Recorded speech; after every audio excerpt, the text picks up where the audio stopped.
দর্শকদের উল্লাস।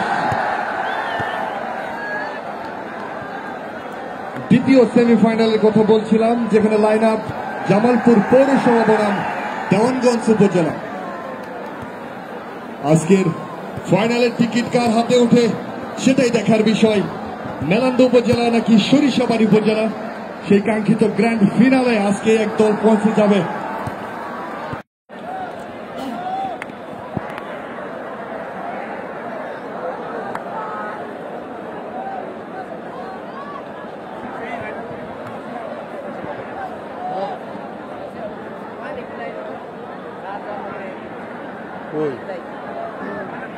ফুটবল প্রেমী দর্শক, আমরা দেখতে পাচ্ছি রেফারি প্যানেলে খেলোয়াড়দের তালিকা জমা দেওয়ার জন্য।